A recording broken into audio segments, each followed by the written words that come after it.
where I learned about the real issues within our criminal justice system and what real reform would look like. And so I resigned from that position in 2014 in order to start No Exceptions, which is an organization that was founded by prisoners, ministers, lawyers, and educators, basically. And so both of you would like to talk about some very, very important things in prison. And I think, Pastor, as you've said on a number of occasions, we know a lot about a person who has been convicted up until the prison wall. Yeah. After that, we don't know anything else about them unless we try to keep them in there as long as we possibly can.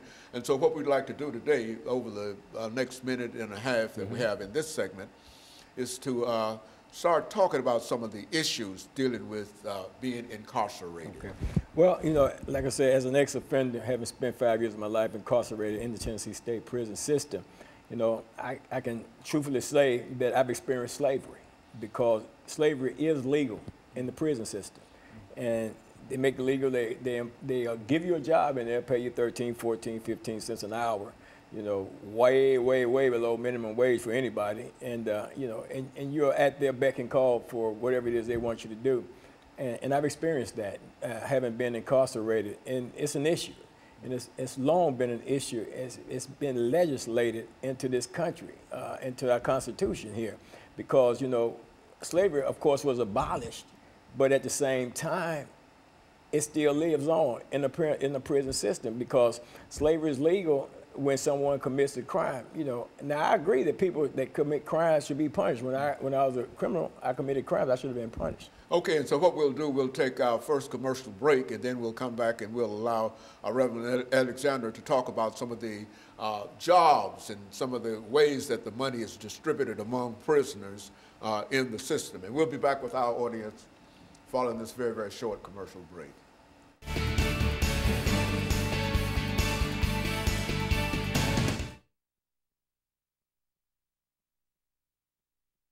In the laundry. And prisons would not run without prisoner labor. Right.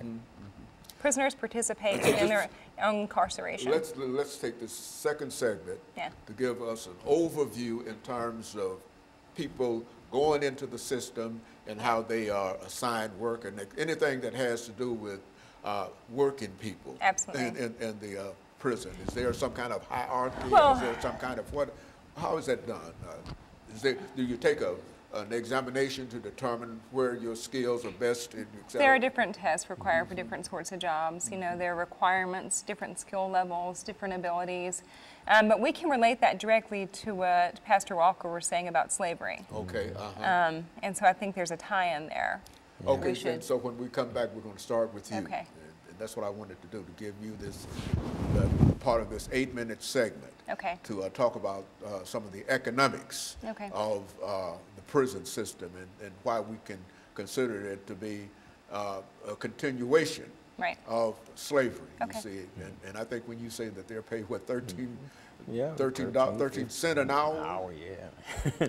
15 yeah, cents, between 13 and 50 cents an hour is the average in Tennessee, but that's not even required.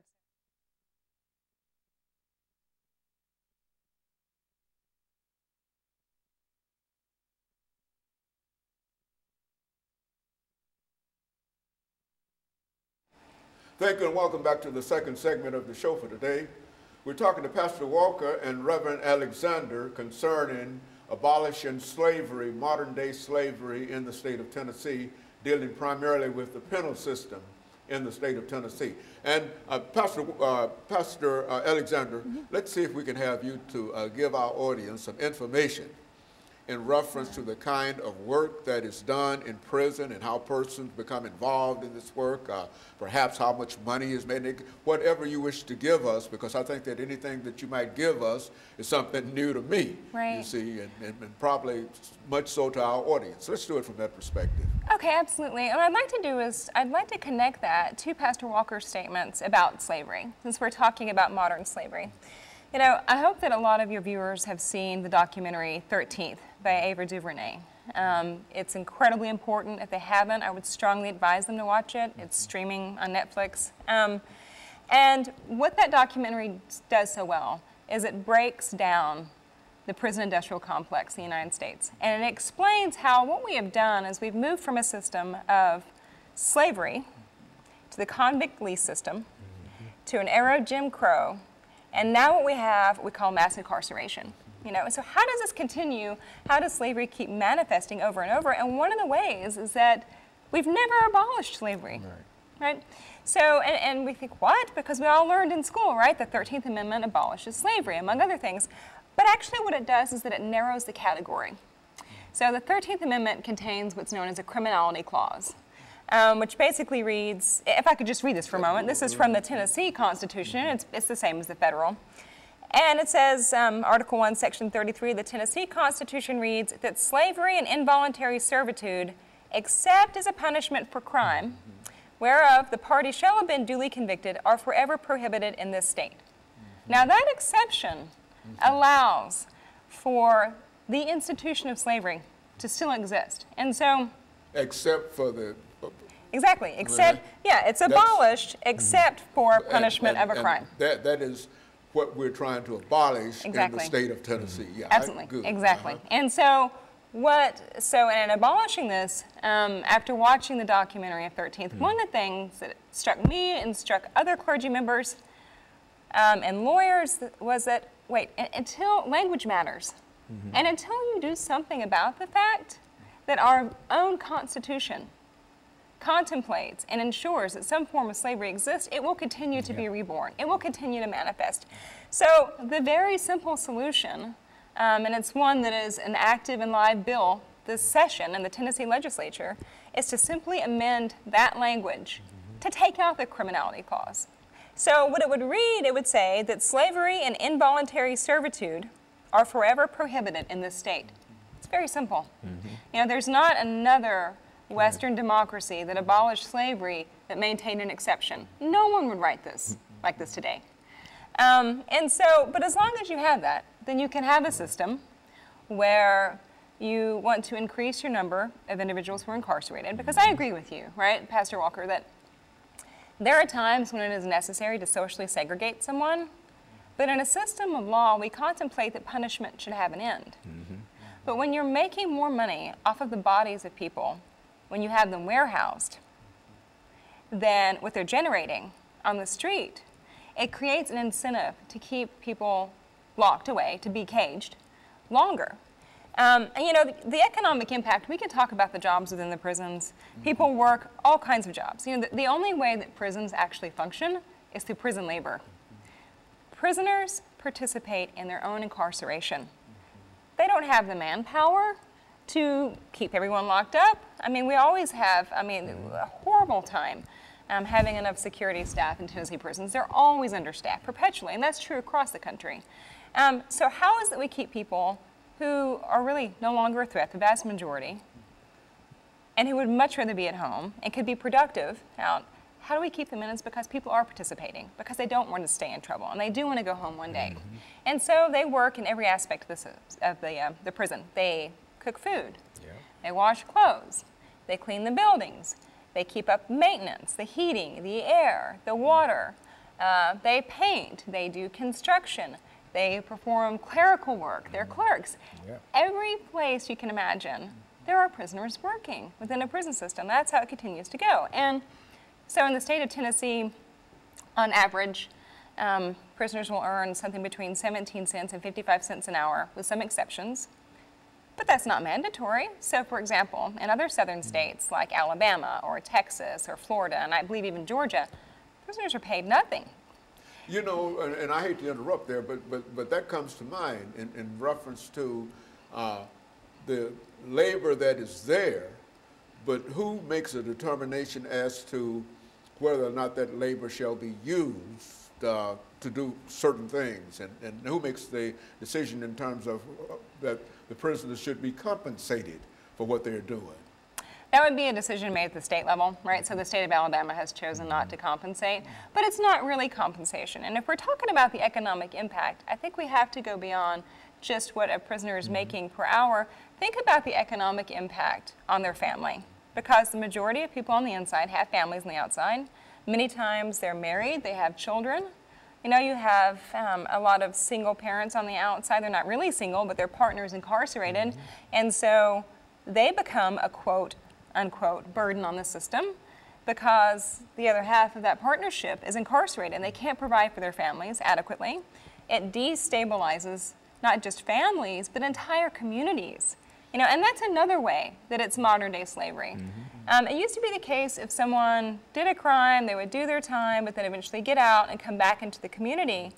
Now with our increased sentencing links that we have, people are incarcerated often permanently or for decades and decades, and what we see now are multiple generations of the same families. And that's when we say it impacts more than just a family, it impacts an entire community. And it has a very adverse economic impact on that entire community. Yeah. But when you have things like private prisons, prisons for profit, Right. you know, that are making a profit literally in trading flesh on NASDAQ, because that's what's happened. I mean, I don't think we can like try to find a euphemism for this. They're trading in human bodies, Yeah. you know. And these private prisons, they compensate, do they compensate prisoners that are incarcerated? It would depend on the state, and no more so than a state institution. But I mean, think about the economic impact of that. They're making money, right? Who do they owe a fiduciary duty to? Not you or me or the community, to their shareholders. Okay, so what we're going to do, we're who's going making to money. take this second commercial break, and we'll be back with our audience following this very, very short commercial break.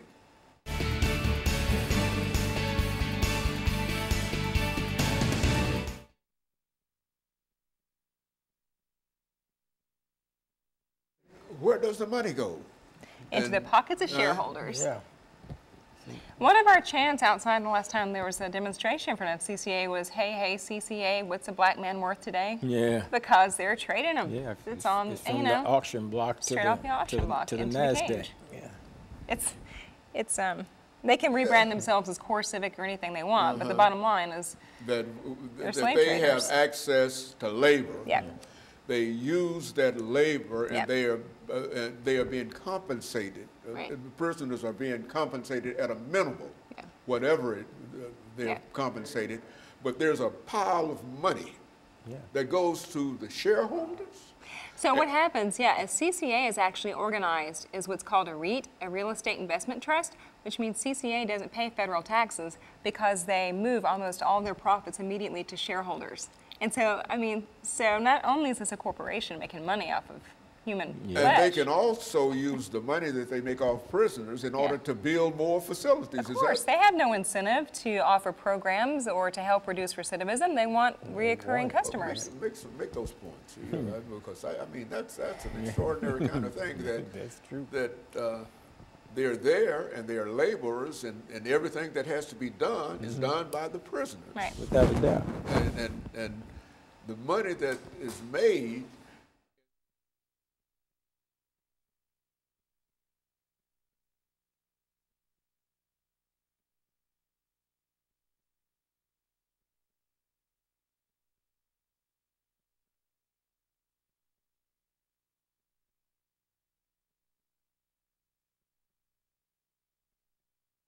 Thank you and welcome back to the final segment of the show for today. We're talking to Pastor Walker and Reverend Alexander in reference to abolishing slavery in the penal system in the state of Tennessee. And of course, Pastor Walker, let's see if we can start off with you by having you to give us some information in reference to how this money flows, and I mean where it starts and labor. Because I think very, very few people understand exactly how this operates. We know that they're working there, but Well, first of all, Dr. Haney, you got to realize that technically slavery has not been abolished in the United States of America, because if there's an exception, that means it's still in existence. So slavery is still alive and well in the prison systems, and the incentive is people are making money. You know, you got private prison systems, companies, CCA, Corporation of America, you know, that's funneling people, that are handling people that are being funneled into the prison system. You know, we go from being traded on the auction block to being traded on the NASDAQ now, and all these shareholders stand to benefit. You know, you have to ask yourself a question: who are the shareholders? You know, are the shareholders some of our attorneys or our lawyers or our prosecutors, our judges, or the like. You know, some of the shareholders are legislatures. You know, in the Congress and House of Representatives and the Senate.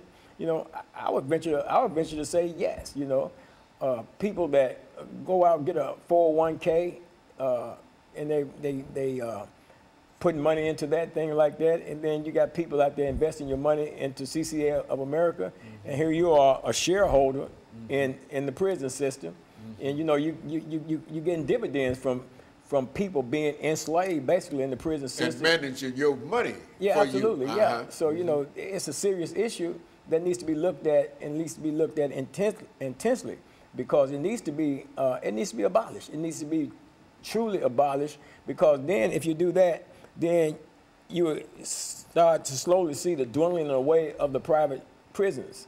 You start because there will be no longer any real incentive for them to continue to build these private prison systems because you know there would be no slavery. You know that net will be gone from them. So then it would also diminish the school to prison pipeline. You know all these things are set up by design. You know you've got stories where you got judges that have been tried and convicted for selling people into the prison system because there were shareholders in these private prison companies and stuff like that. And it was to their advantage to sentence somebody to these long sentences. Then you got to think about when these people are passing these bills for, you know, extended sentences for certain things and all this stuff like that. What's really behind that? What's the driving force? Is it because crime is running so rampant, or is it because there's an economical advantage to doing something like that? I would venture to say it's economics.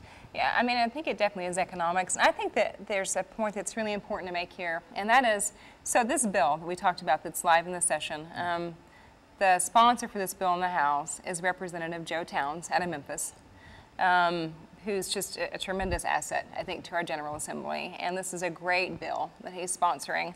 And one objection may be, well, wait a minute, if we amend this in the Tennessee Constitution, does that mean we close all the prisons and everybody just leaves? No, because Article 1, Section 32 of the Tennessee Constitution allows for the creation and maintenance of safe and humane prisons in the state of Tennessee.